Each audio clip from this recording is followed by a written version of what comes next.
Smart FM presents Smart Business Talk with Tung Desem Waddingin. Smart Business Talk.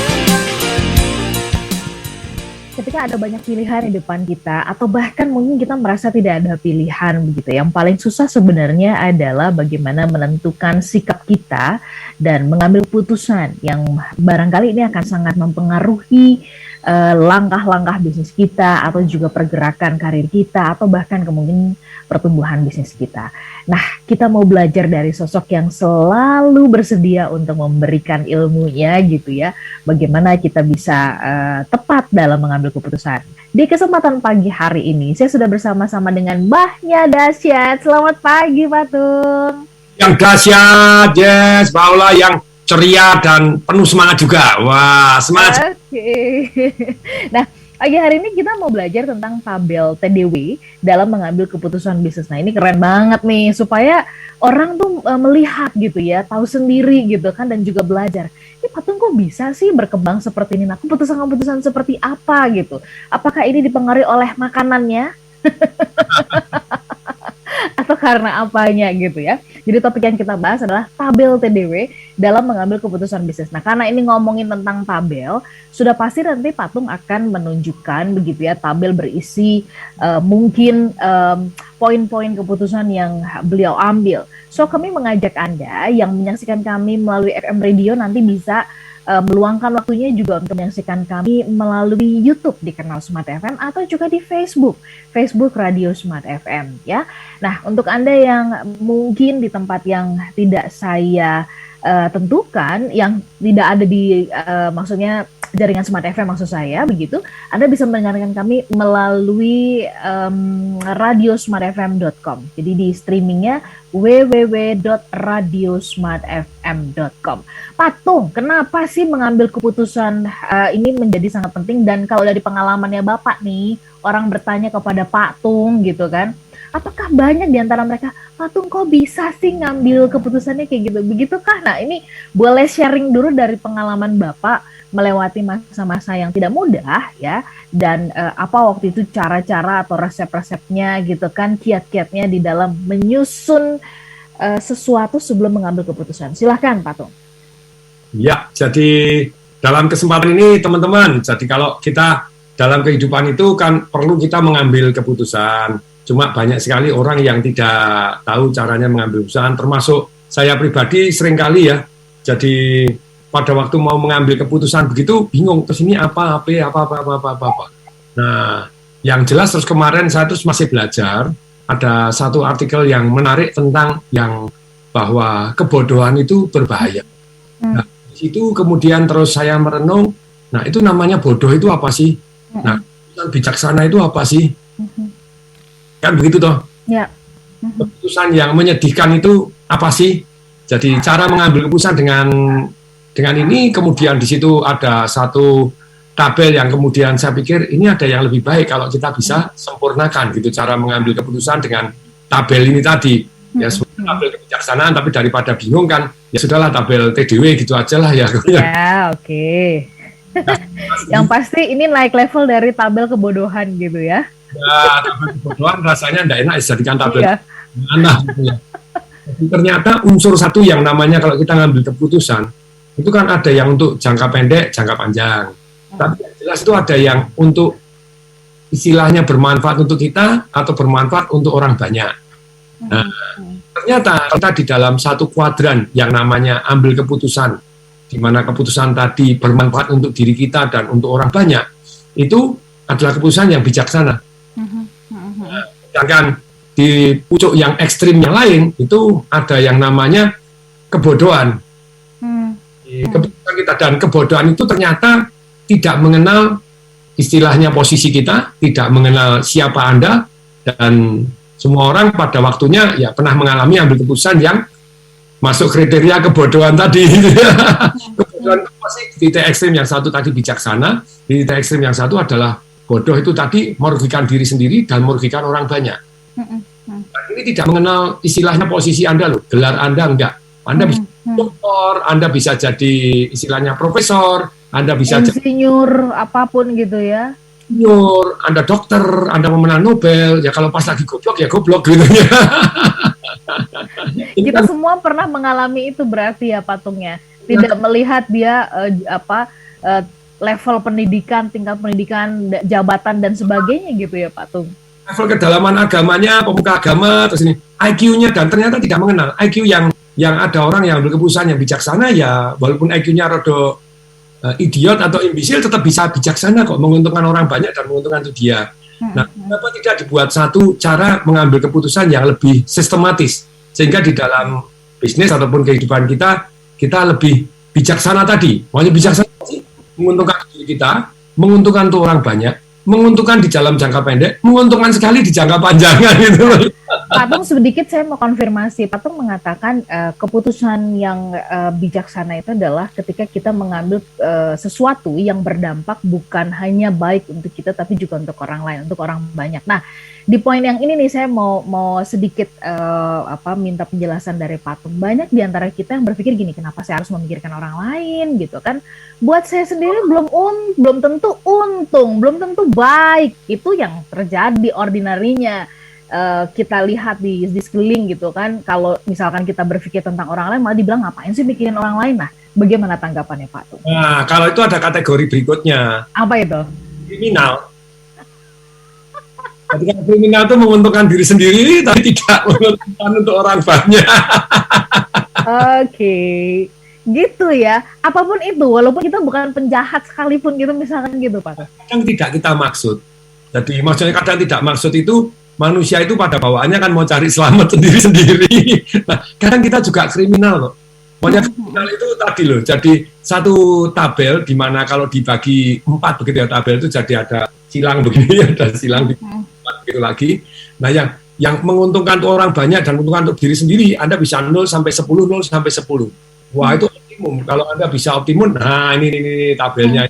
Ini tabel nih, tabel TDW. Bermanfaat untuk orang banyak, bermanfaat untuk diri sendiri. Nah, itu kan kriminal toh. Kriminal itu apa sih?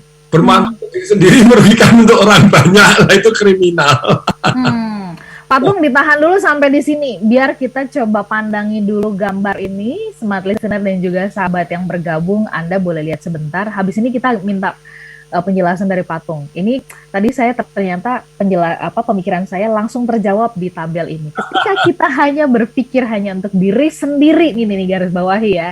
Ketika hanya berpikir untuk diri sendiri itu disebut sebagai kriminal. Walaupun mungkin kita bukan penjahat yang berurusan dengan hal-hal yang selama ini kita kenal itu sebagai kriminal, tapi Patung mengkategorikan itu bahkan sudah memiliki nilai-nilai kriminal nih ya. Kita jeda sebentar ya, smart listener ya. Dan Patung, Pak Diki, sabar sebentar, kita undang dulu smart listener yang bergabung bersama dengan kita di pagi hari ini. Pernah nggak Anda di satu titik itu kayaknya susah banget mengambil keputusan dan kemudian udah susah salah lagi mengambil keputusan? Nah, silakan Anda boleh sharing. Itu waktu apa? Misalkan waktu akhirnya memilih berpartner sama siapa gitu ya, waktu memilih mau bisnis apa gitu, atau memilih pindah karir kemana gitu. Silahkan Anda boleh share ke 0812 11 12 959. Kami juga sedang live di YouTube di kanal Smart FM dan juga di Facebook ya. Kami jeda sesaat, tetap bersama dengan kami. Smart Business Talk. Smart Business Talk with Desem Waddingin.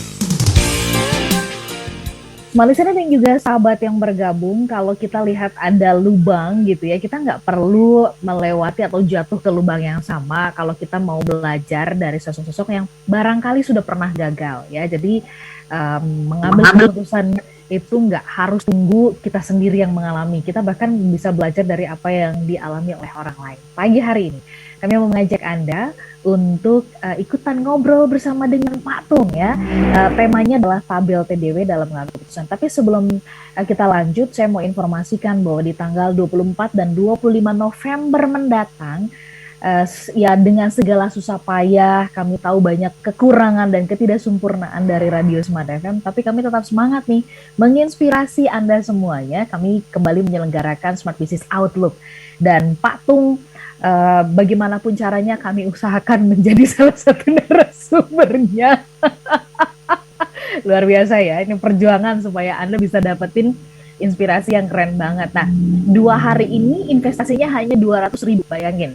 2 hari ini investasinya hanya 200.000, mulai dari Ibu Afiliani, Hermawan Kertajaya, sampai dengan Pak Tung Desem Waringin akan menjadi bicaranya, plus keynote speakernya adalah Pak Sandiaga Uno. Nah, silakan Anda bisa segera hubungi 0813-3250-3717. Anda bisa mendapatkan penawaran cakep banget ya kalau Anda daftar 5 atau 10 orang. So, segera daftar ke 0813-3250-3717. Keren kan, Patung? Nah, ini segera diulangi lagi bila nah, oke. 08 berapa? 0813 3 3250 3717. 3717. Yes. Tuh, nih kesempatan tanggal berapa ini? Tanggal 24 dan 25 November. Tanggal 24 dan 25 November ya. Rock and roll banget. Nah, kalau saya bisa juga pasti dengan senang hati outlook ekonomi 2022 itu seperti apa, semoga kita bangun. Kembali lagi ya, orang sukses itu bisa melakukan satu yang namanya antisipasi. Betul. Antisipasi yang Anda lakukan yaitu belajar ekonomi makro. Dan adalah dari para ahli, apalagi dekat pemerintahan. Kalau pemerintahan Mas Sandiaga Uno yang jadi, pagi hari ini saya diajak ketemu Sandiaga Uno, nggak bisa gara-gara Smart FM. Ya udah, nanti bilang Pak, nanti kita ketemu tanggal 24-25 deh gitu ya. Nah, ini kabar gembiranya buat 50 pendaftar pertama, Anda langsung mendapatkan hadiah spesial buku ya, terbitan dari Gramedia koleksinya Smart FM. Semua 50 orang itu, sesegera ya. Ditulis nih 0813-3250-3717. Ini terima kasih Mas Frank Agus di Instagram saya atau di sebaringnya.tv, dia juga sudah share nomor teleponnya. Jos. Oke. Anda makan habis berapa untuk makanan otak? Baik, Pak Tung, kita lanjut ya, belajar tentang tabel tadi. Ini menarik, mungkin kita bisa dibantu untuk share screen kembali, dan kami mengajak Anda yang bisa menyaksikan kami melalui YouTube atau juga Facebook akan lebih maksimal kalau Anda menyaksikan paparannya ya. Silakan Pak Diki kalau ingin ditampilkan kembali. Nah, kita mau belajar mengenai tabel TDW dalam mengambil keputusan. Nah, tadi saya bertanya, kenapa sih harus berpikir untuk orang lain? Kenapa nggak berpikir untuk diri sendiri aja? Karena memang secara umum ordinary begitu katanya. Nah, Pak Tung, mohon penjelasannya. Kenapa harus berpikir untuk orang lain juga? Monggo. Secara umum, orang-orang yang berpikir panjang bermanfaat untuk orang lain, secara umum ya, tidak selalu, maka dia juga akan mendapatkan manfaat di long term-nya, di masa lamanya. Jadi keputusan kita itu keputusan bagaimana yang bermanfaat. Tetapi balik lagi ya, ini yang namanya bermanfaat dan tidak bermanfaat itu seringkali ada yang relatif, ada yang enggak. Misalnya, salah satu contoh misalnya, jadi ada orang. Jadi kemarin kan saya baru sharing kepada Pak Diki, malam kita diskusi tentang membahas ini begitu. Jadi di dalam seminar saya seringkali mengundang pembicara yang lain. Nah, cara lain, terus kemudian sudah kita bayar, kemudian mendapatkan satu yang namanya bagi hasil, kan begitu. Nah, satu hari ternyata di timnya Pak Diki dan teman-teman, Pak, ini kita mau standarkan, gitu ya. Mau bayarannya maupun bagi hasilnya. Nah, setelah mau distandarkan, ternyata ada orang-orang yang terlanjur dikasih banyak, itu saya tidak happy, merasa merugikan saya loh. Saya dapat bagi 70%, kok sekarang jadi cuma 60%. Jadi sudah dibayar, dapat bagi hasil lagi gitu ya, merasa rugi misalnya begitu. Yang tadinya lebih rendah, tadinya jadi 40, sekarang kok dapat 60%. Oh, terima kasih. Kamu menguntungkan untuk saya. Loh, berarti merugikan dan menguntungkan itu relatif. Ternyata enggak juga gitu ya. Bisa dikondisikan dalam tabel ini, misalnya, kalau saya tidak bicara tadi, saya merugikan enggak pembicara tadi? Enggak, nol toh. Rugi sendiri enggak juga. Mas saya kalau secara ekonomi dalam arti saya enggak perlu bayar dia, enggak perlu bayar bagi hasil. Saya sendiri bisa enggak? Bisa gitu loh ya. Nah, berarti sebetulnya rugi dan tidak rugi ini tetap walaupun ada relatifnya, masih ada satu yang namanya ini. Wah, ini bagikan video nih. Tempat saya Instagramnya tahu-tahu pedot. Kok bisa pedot gitu ya? Siaran langsung berlangsung gitu ya. Ya wis ya, nah ini kenapa ya? Ya, Mungkin harus di-refresh lagi, Pak Tung. ya oke lah, saya refresh lagi nih. Ini lihat di arsip siaran langsung, nah, ada arsip. Ya wis oke lah, tak hapus saja ya, enggak apa-apa. Ini enggak bisa di-download lagi. Hapus. Nah, ya wis enggak apa-apa. Jadi mohon maaf nih yang dari Instagram saya mendadak amblas. Oke, masuk ke YouTube atau kemudian ke Facebook boleh untuk bisa bergabung kembali ya. Nanti Patung bisa di-refresh kembali dan kemudian dinyalakan kembali setelah sudah di-refresh. Dimatikan dan kemudian nanti diulang kembali. Jadi ini yang baru gabung gitu, jadi di Instagram bahwa saya ini sharing tentang apa sih ini? Sharing tentang TDW, tabel bahwa kalau kita dalam ambil keputusan lah yang kalau semaksimal mungkin sejauh mata memandang, telinga mendengar, hati merasakan adalah keputusan yang bijaksana. Tapi kita kembali lagi dengan hal ini bukan sama sekali ada kriteria tertentu, misalnya kalau pemenang Nobel berarti pasti bijaksana, enggak. Pasti bijaksana, enggak. Siapapun kita akan mengalami pejabat pasti bijaksana, enggak juga. Jadi di waktu tertentu kadang kita bersifat seperti kriminal, maksudnya kriminal itu bukan kata-kata yang waduh menyerang orang, enggak, karena kita sendiri bisa merugikan orang lain kan gitu loh ya, bermanfaat untuk diri sendiri bisa merugikan untuk orang banyak lah, itu kan kategorinya sebetulnya kriminal. Tapi balik lagi, terus kemudian bisa bermanfaat untuk orang banyak, tapi kalau saya share gitu ya, tapi merugikan diri sendiri, sebetulnya itu kategori menyedihkan. Loh, Pak Tung, kalau pahlawan itu kan merugikan diri sendiri dan bermanfaat untuk orang banyak. Nah, apakah itu kategori menyedihkan? Biasanya epic itu ya rodok dramatis, rodok gini kita kagum terhadap orang-orang yang rugi diri sendiri dan bermanfaat untuk orang banyak. Itu hidup penuh pilihan. Jadi ini tidak ada larangan, tidak ada apa-apa, hanya panduan gitu ya. Jadi kita ambil keputusan itu jauh lebih bijaksana dibanding sebelumnya. Dan apakah bisa selalu? Enggak, tetap manusia itu kadang bodoh gitu loh ya.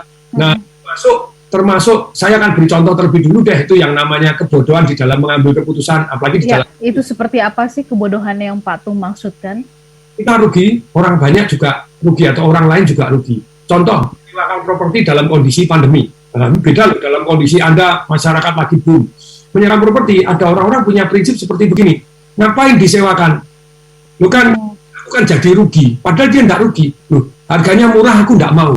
Harganya 150 juta. Padahal sekarang orang sudah gitu ya, jadi 65 juta misalnya begitu ya. Kalau saya dengan tabel ini, loh, sebentar. Kalau saya sewakan kepada orang lain dapat manfaat nggak? Walaupun murah, orang lain dapat manfaat. Oke. Saya dapat manfaat nggak? Saya sewakan murah-murah, saya dapat manfaat nggak? Ketika saya sewakan. Nah, kalau saya tidak sewakan, saya bodoh nggak? Oh, kategori bodoh. Loh, kok bisa? Satu, saya rugi. Loh, kok saya bisa keluar biaya, misalnya apalagi apartemen, sinking fund keluar biaya ABCDEFG, kan gitu loh ya. Jadi IPKF, biaya kebersihan, biaya keamanan, biaya apa. Nah, ini ternyata betul-betul yang membuat kita, satu namanya adalah kita bodoh. Karena orang lain mungkin bodohnya itu, tapi untuk orang lain apakah rugi karena tidak sewa tempat kita? Kalau tidak sewa kita mungkin ruginya nol. Jadi kategori bodohnya itu merugikan untuk diri sendirinya ada minus, untuk orang lainnya mungkin tidak sewa kita bisa rugi, bisa nol. Jadi itu mendekat ke arah nol, tapi yang diri sendiri ke arah mungkin.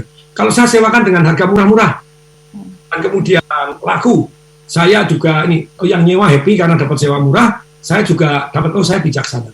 Tapi sekali lagi, ini kondisi pandemi Pak Tung. Kalau kondisinya itu lagi seller market atau kita mau menyewakan itu harusnya lakunya 150 juta, saya sewakan 65, apakah kita bodoh?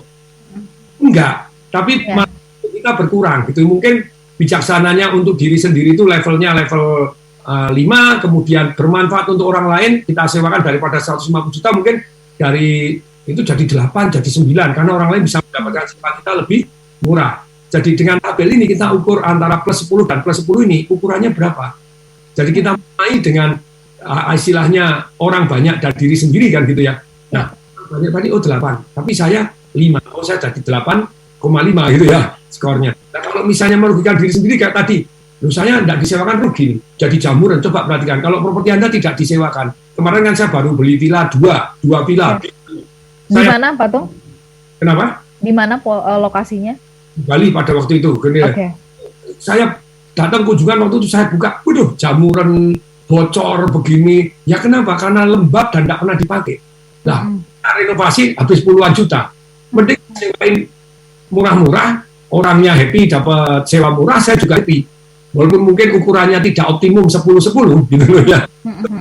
Tapi dalam hal ini daripada saya mengambil keputusan yang bodoh, dalam arti merugikan saya dan merugikan orang lain, atau merugikan saya tapi orang banyak tidak untung jadi nol. Ya. Nah, ini loh ya kita yang penting kita dengan tabel ini kita jadi lebih bermanfaat, jadi lebih tahu plus minus apa yang kita ambil keputusannya. Ini kita kategori bodoh atau enggak? Baik, Patung sampai di situ penjelasannya, kita jeda sebentar. Kategori bodoh yang pertama tadi gitu ya, keputusan yang kita ambil merugikan diri sendiri dan juga orang banyak. Nah kadang-kadang kan ada orang gitu, lebih baik busuk dibuang daripada dijual ya dengan potongan harga misalkan gitu ya kepada orang lain. Padahal justru kalau dijual pun misalkan dengan potongan harga, orang lain happy, dia juga sebenarnya happy. Benar nggak sih Patung, ada ruang yang terpenuhi kan? Nanti Anda nggak mau goblok. Karena saya juga sering goblok gitu loh, karena harus kita manusia tuh tidak peduli jabatan Anda, tidak peduli gelar Anda, ya kita ngalami kadang keputusan yang goblok. Baik, Patung, nanti kita bahas lebih dalam ya. Apakah Anda pernah, smart listener, sulit banget mengambil keputusan dan kemudian udah sulit salah pula lagi mengambil keputusan? Silahkan Anda boleh sharing ya ke 0812 11 12 959, atau juga Anda bisa bertanya seputar topik kami dari pengalaman Patung. Ini pas banget, Anda boleh bertanya. Jadi selalu pergunakan kesempatan untuk bisa menggali ilmu, inspirasi dari narasumber-narasumber kami, dan pagi hari ini bersama dengan Patung. Kami akan lanjutkan pembahasan mengenai tabel TDW dalam mengambil keputusan bisnis. Tetap bersama dengan kami dalam perbincangan di kesempatan pagi ini. Smart Business Talk. Smart Business Talk with Tung Desem Wadingin. Malisena dan juga sahabat yang bergabung, Anda yang ada di Makassar dan juga Manado, selamat pagi. Kalau di Jakarta kemarin seharian ya sampai dengan dini hari itu diguyur hujan. Bagaimana kalau di kota Anda? Nah, Anda bisa update ya. Kemudian Anda yang ada di Banjarmasin, kemudian Anda yang ada di Balikpapan, kemudian Anda yang ada di Palembang, ya, Pekanbaru, Medan. Saya nggak tahu cuaca di sana seperti apa. Mudah-mudahan Anda tetap bisa jaga fisik ya, meskipun hujan terus mengguyur, tetap fit begitu. Kemudian saya menjumpai Anda yang ada di Surabaya dan juga Yogyakarta. Selamat pagi untuk Anda semuanya. Saya juga ingin menjumpai Anda yang ada di YouTube di kanal Smart FM. Ada Pak Thomas Bobby. Terima kasih sudah bergabung. Kemudian nanti ada pertanyaan dari Edi Supriyadi, nanti akan saya tanyakan kepada Patung, tapi kita mau tuntaskan dulu ya. Apa sih contoh-contoh kebodohan kita dalam mengambil keputusan? Dan tadi ini catatannya yang disampaikan oleh Patung. Ketika kita mengambil keputusan yang dikategorikan bodoh, itu ternyata bukan perkara kita sekolah tinggi, tidak sekolah tinggi, punya jabatan atau enggak. Karena setiap orang pernah mengambil keputusan ini. Nah, Patung, kita lanjut contoh tentang keputusan yang bodoh ini. Apakah kalau menurut Patung, keputusan bodoh ini diambil karena kita berpikiran pendek dan berpikiran sempit ya, kurang jauh mainnya, kurang banyak investasi otaknya, atau bagaimana? Silakan Patung. Ya betul sekali. Jadi kegoblokan kita timbul itu karena tidak punya unsur yang harus kita pertimbangkan. Nah, jadi kalau orang yang istilahnya egois atau tanda kutip kriminal gitu ya, dia berpikiran panjang bahwa misalnya suami sama istri, saya perhatikan begitu banyaknya suami sama istri yang misalnya tidak tidur bersama lagi, tidak ML lagi, apalagi itu Pak Tung ML, makan lontong aja lagi, itu repot amat ya no. Misalnya karena apa? Karena gengsi-gengsian. Jadi dia merasa menghukum suaminya, suaminya menghukum istrinya, siapa yang butuh? Padahal dua-duanya perlu, darling. Goblok. Kadang goblok itu saya untuk negor diri saya sendiri, jadi ada ngomong gitu ya. Ini kan gaya bahasa saya yang membuat orang jadi semangat, jadi ceria, jadi bangun dulu ya siap, what? Ditabokin Pak Tung katanya gitu. Nah, tapi yang benar sekali. Jadi orang itu gengsi untuk menyapa dulu, gengsi untuk minta maaf duluan. Saya tidak salah, mana ada. Makanya kalau di dalam kehidupan saya semaksimal mungkin saya perjanjikan dengan istri saya, kalau yang minta maaf duluan adalah yang menang. Lu enggak salah sama sekali. Ya enggak salah. Mungkin salah sangka, ya dia salah sangka karena Anda ikut andil salah. Mungkin cara ngomongnya atau tidak ngomong membuat orang jadi salah sangka. Kita tetap ada unsur-unsurnya. Salah kan jadi tetap ada dua belah pihak lah. Mungkin kita benar tapi cara komunikasi kita salah atau bahkan tidak komunikasi, akibatnya jadi salah sangka kan gitu loh. Nadanya sudah enggak. Itu kan sudah ya kita pasti ada unsur salahnya ya. Untuk itu saling tabayun, saling minta maaf gitu ya, dan yang minta maaf duluan menang ya, kan orang kan kepengen cuma cari menang doang tuh. Sekarang duluan menang ya, sudah selesai tuh ya. Dan yang menuntut pasangannya untuk minta maaf juga, nah itu luar biasa.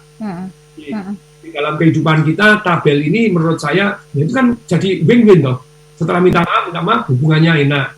Terus kemudian tidak perlu bagi harta anak-anak Anda lebih nyaman karena Anda berdua. Ya apa sih Anda buat berantem? Demikian juga dalam bisnis no. Kadang urusannya kan cuma kita tidak rela kalau ada orang lain yang untung lebih banyak daripada kita. Padahal untung ya plus dan minus saja nih. Jadi sekali lagi teman-teman. Jadi untung adalah plus dan minus. Nah tergantung nego, tergantung kita caranya ngomong. Boleh nggak kalau kita merasa beruntung kita omongkan? Boleh. Tapi ternyata setelah dianalisa dengan tabel ini, coba perhatikan. Ternyata saya masih untung. Cuma untung saya 2, orang lain yang untungnya 10. Nah, bagaimana kita mencapai optimum 10 dan 10? Nah, itulah yang perlu kita belajar dan kita perhatikan. Nah, itu jadi bijaksana itu, untungnya orang lain optimum, untung Anda. Tapi kalau nggak bisa, ya masih lumayan lah. Saya 2, sana oke lah, nah, sama-sama untung gitu loh ya. Iya. Patung ada pengaruhnya nggak sih dengan kebiasaan Patung salah satunya ya, yang saya catat itu kan Patung selalu menggali ilmu, baca buku, ngobrol dengan banyak orang, ketemu dengan banyak orang, terus kemudian tidak malu-malu menimba ilmu juga dari orang-orang lain, bahkan mungkin bukan perkara soal dia posisinya apa, dengan siapapun Patung senang berbincang, ngobrol gitu ya, mau mendengar. Apakah itu juga salah satu jalan gitu ya untuk membuat selama ini Patung akhirnya bisa lebih bijaksana dalam mengambil keputusan, dan kalaupun misalkan salah langsung cepat sadar gitu loh. Apakah itu salah satu pengaruhnya Pak Tung? Ya, jadi itu kan cara menjadi bijaksana itu tadi kan salah satunya adalah ngobrol dengan ahlinya, satu. Kemudian yang kedua, ngobrol dengan orang yang beda pendapat dengan kita. Oke, justru beda pendapat kita ajakin ngobrol ya. Salah satu contoh, kalau Anda mau jadi pengacara, saya kan pernah kuliah Fakultas Hukum dan kemudian ikut pengacara, ternyata pengacara itu mempunyai beberapa pengacara, tidak semua pengacara. Itu punya satu yang namanya devil advocate.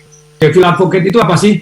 Yang namanya devil advocate itu adalah pengacara yang selalu istilahnya mencari sudut pandang yang berbeda. Jadi kalau sebelum debat di depan hakim, itu dia latihan dulu, oh beda pendapat. Tapi kembali lagi, kalau pengacara itu beda pendapat, yang satu latihan supaya semakin sempurna. Kalau saya ngomong dengan orang-orang yang beda pendapat itu untuk mendengarkan sudut pandangnya mereka, bukan untuk siap-siap saya ngomong untuk minta dimaklumi. Minta dimaklumi silakan, tetapi sudut pandangnya mereka bagaimana. Contoh misalnya ada dokter-dokter yang zaman dulu ketika saya bilang minum, minum, kemudian beliaunya, Pak Tung mohon maaf yang namanya minum itu enggak. Gini, yang terbaik itu adalah apabila kita haus. Oh boleh tahu Pak, nah ini kan namanya tabayun, bukan itu Pak, referensinya ada, ada Dr. Valtin atau apa yang dulu gini. Tapi saya juga ada Pak penelitian terbaru, silakan saya buka. Dr. Valtin memang mengajukan minum itu kalau haus. Tapi Dr. F. Beckman, Heli, sumber-sumbernya ada, Philip and Associate, Bruce Associate, penelitiannya ternyata enggak. Orang semakin tua semakin lupa minum. Jadi kalau dehidrasi dia akan jalan aja bingung, mikir nggak iso gitu loh ya. Nah itu diambil dari selnya, jadi bukan perasaan. Minum cukup nggak cukup, bukan perasaan, tetapi diambil dari selnya, tapi selnya ternyata kurang air. Jadi selnya semakin orang lupa minum. Itu statistically yang diuji puluhan ribu orang itu dari Dr. F. Beckman Heli, dokter juga Philip Associate, Bruce Associate. Nah ini namanya tabayun. Kalau enggak kan kita bisa jadi ngambil keputusan yang salah, memberi suggestion kepada orang lain yang salah. Minum. Ternyata salah, disuruh minum salah. Lebih baik enggak minum. Enggak lah, Anda enggak minum ya bahaya.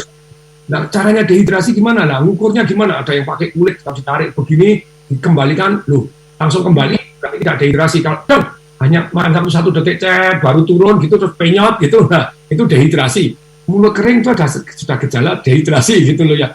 Nah, terus kemudian Anda ya yang paling benar ya sebetulnya kalau dari saya selama ini belajar supaya tidak merugikan orang lain, ya saya cari referensi-referensi, tapi kadang kita tetap bisa merugikan orang lain. Maksudnya ternyata merugikan orang lain tanpa kita sadarin. Gara-gara datanya salah kan begitu ya. Jadi pada cara mengambil keputusan selain pakai tabel tadi, keputusan seringkali membuat kita salah. Saya belajar dari para pemenang Nobel juga itu satu, yang keputusannya hanya A atau B. Padahal kan bisa A, B, C, D gitu ya. Atau A dulu dengan A, baru B. Terus kemudian B dulu dengan syarat baru C, tidak jadi A gitu kan boleh aja. Nah, kemudian yang kedua, kelemahan kita dalam mengambil keputusan itu apabila datanya salah. Jadi di dalam keputusan kalau kita mau bijaksana, ya datanya cari dulu. Misalnya, Pak, saya ini, nah makanya ketemu tabayun. Jadi dalam bisnis nomor 1 kepercayaan, tapi nomor setengah komunikasi, nomor seperempat ya ketemu. Kalau tidak ketemu susah, jadi kita buka tabayun, bukain butuh data. Saya rugi loh, saya merasa sebetulnya Bapak tidak rugi, Bapak untung, tapi untungnya tidak banyak. Gitu ya. Untungnya dianggap lebih banyak. Nah, ayo ini kan. Nah, tetapi sama apabila ternyata tidak terjadi kesepakatan, daripada sana merasa rugi, kadang orang itu mohon maaf kayak tadi, saya juga ngalami, semua orang ngalami. Kita bisa dibodoh. Contoh misalnya saya kerja sama satu bisnis gitu ya, kondisi bisnis ini mau dibeli sama orang lain, seperti konglomerat di Indonesia. Nah pada waktu mau dibeli ini tadi, jadi orangnya itu negosiasi sama saya, pokoknya dulu kamu setor modal berapa tak kembaliin. Saya pemegang orang tadi saya pemegang saham yang lebih besar, jadi saya berambil keputusan kamu tak beli dengan harga sekian seperti kamu waktu masuk. Nah, bisa loh, ya tunggu loh, kalau ditawar sama grup besar yang besar, untung ya saya sudah ikut saham berapa tahun, 8 tahun ini yang mau dikasih keuntungan. Oh, enggak bisa. Penting saya bangkrutkan perusahaan ini, saya tutup aja. Bukan untuk karyawan, bukan gini, saya bilang, waduh, nah memang tentu tidak mudah untuk orang-orang yang bodoh. Maksudnya bodoh itu kan dia rugi sendiri, enggak apa-apa loh. Dia saham lebih gede. Kalau saya mau harga diri kan saya ikut rugi, enggak apa-apa toh. Ya dah, goblok-goblokan. Kamu goblok, kita goblok together. Karyawan kita obat kuat, Anda karyawannya jadi dipecat, jadi begini, kehilangan pekerjaan, terus THR, kondisi keuangannya lagi kurang bagus, misalnya seperti itu. Nah, Anda juga rugi, jadi tidak terima duit, saya juga tidak terima duit. Maksudnya itu bodoh together gitu. Saya bilang, ya daripada gitu ya sudah, saya ngalah. Enggak apa-apa. Bukan karena saya merasa bijak daripada saya rugi. Nah, sekarang saya untung nih. Saya tidak untung, ya oke lah, rugi bunga kalau kita hitung deposito, hitung apa, tapi ya daripada lebih merugikan orang banyak lagi, jadi ya daripada dia sendiri juga rugi, ya sudah, jadi jangan teman-teman. Tapi kembali lagi, orang tersebut ngajak saya bisnis lagi, kira-kira saya mau nggak? Enggak. Daripada mengalami kebodohan beruntun gitu ya. 2 kali, ya. Baik.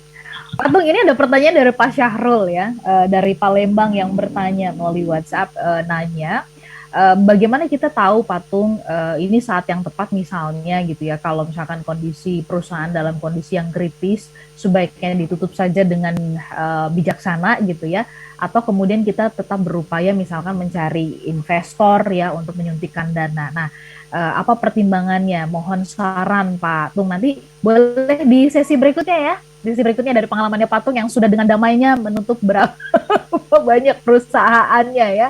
Kita jeda sebentar. Ya, dan kita akan jumpai Anda nanti yang sudah bergabung melalui YouTube dan Facebook serta WhatsApp kami jeda sesaat. Smart Business Talk. Smart Business Talk with Tung Desem Wadingin.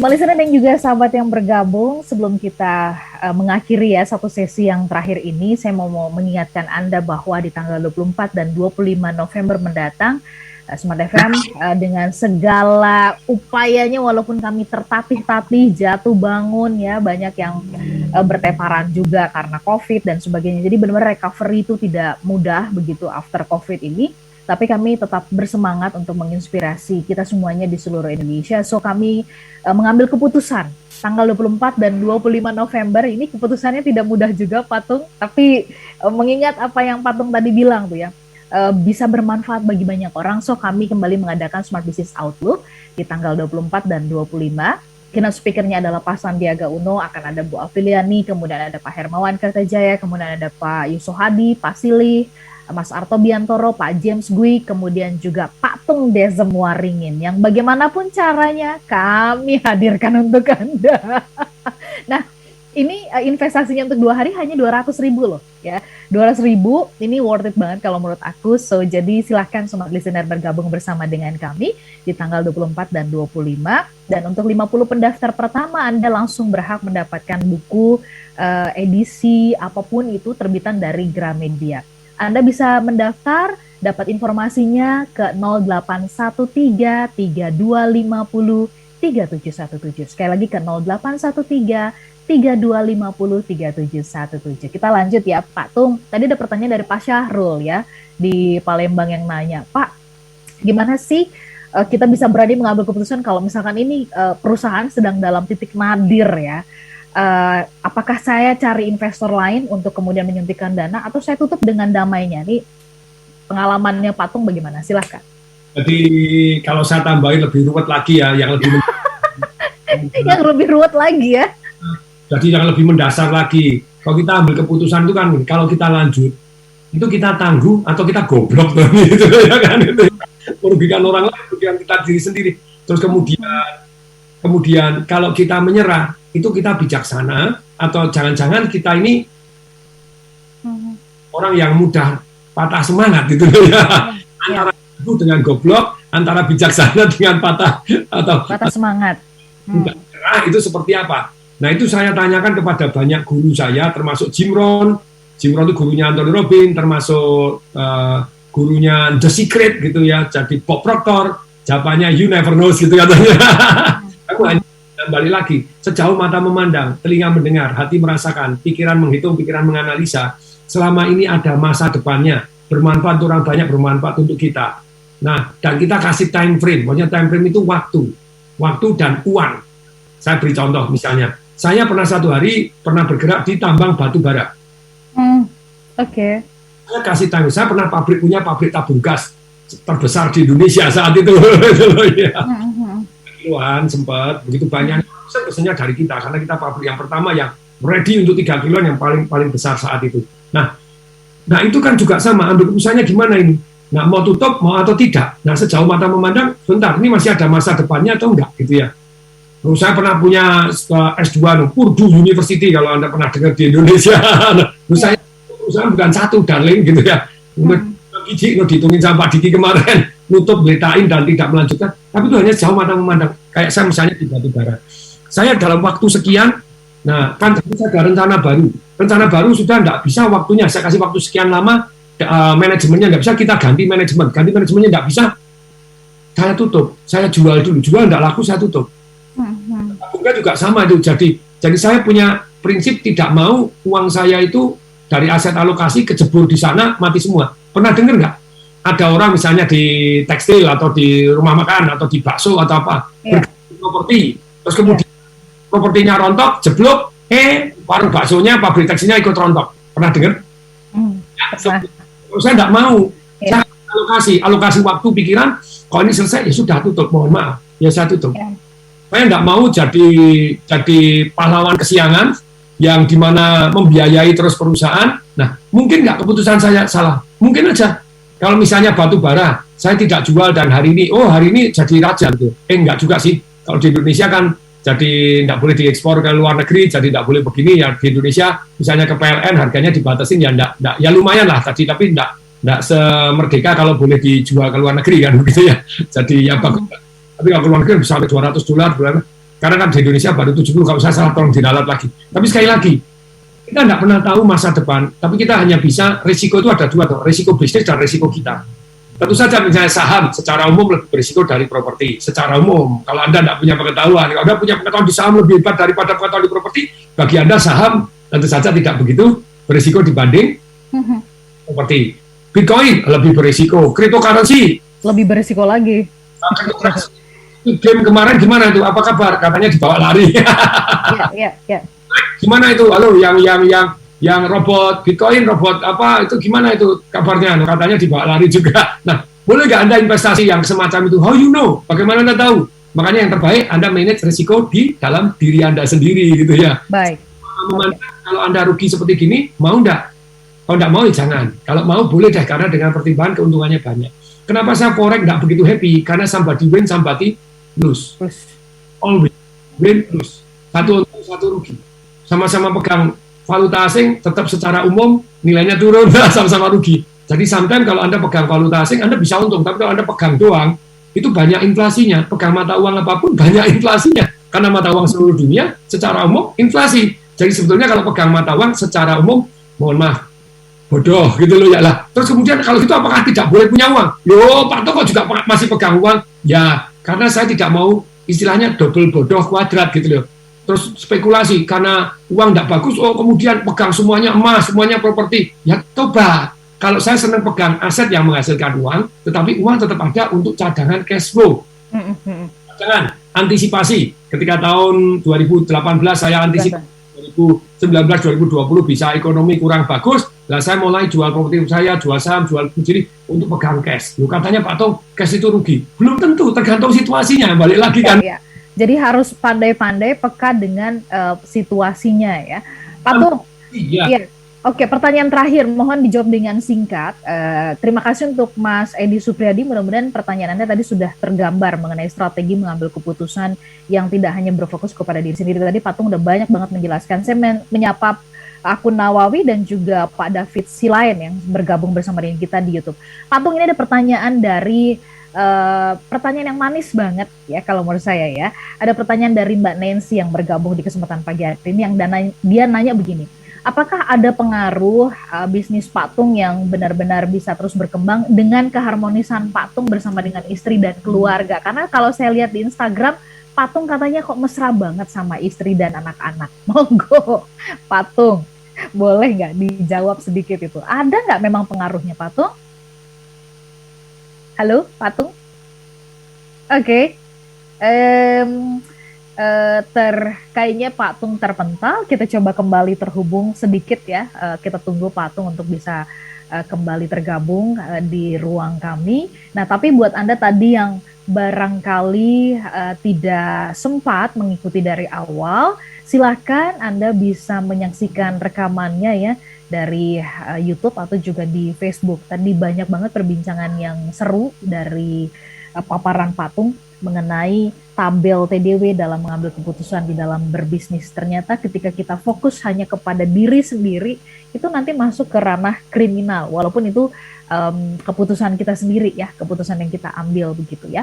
Nah, Smart Listener dan juga sahabat yang bergabung, sekali lagi kami juga mengingatkan Anda bahwa di tanggal 24 dan 25 November mendatang, kami akan mengadakan Smart Business Outlook dan salah satu pembicaranya adalah Pak Tung Desem-Waringin, keynote speaker-nya ada Pak Sandiaga Uno, kemudian juga kami menghadirkan Hermawan Cartajaya, ada Bu Afiliani, Pak James Kwi, kemudian Pak Sili Agung Wasisa, kemudian ada Pak Yusuf Hadi, dan kemudian juga Arto Piantoro. So, silakan Anda bisa bergabung bersama dengan kami dan mendaftar. Anda bisa terhubung ke 081332503717. Sekali lagi ke 081332503717. Kami harus usaikan perbincangan di kesempatan pagi hari ini karena tampaknya Pak Tung tidak bisa lagi masuk ya ke ruang Zoom kami. Kami ajak Anda untuk 2 pekan dari sekarang kita bergabung kembali dalam perbincangan Smart Business Talk bersama dengan Pak Tung Desem-Waringin. Kami pamit, saya Ala Nurlija dan juga Pak Tung Desem-Waringin. Salam dahsyat. That was Smart Business Talk with Tung Desem-Waringin. Brought to you by Smart FM Network.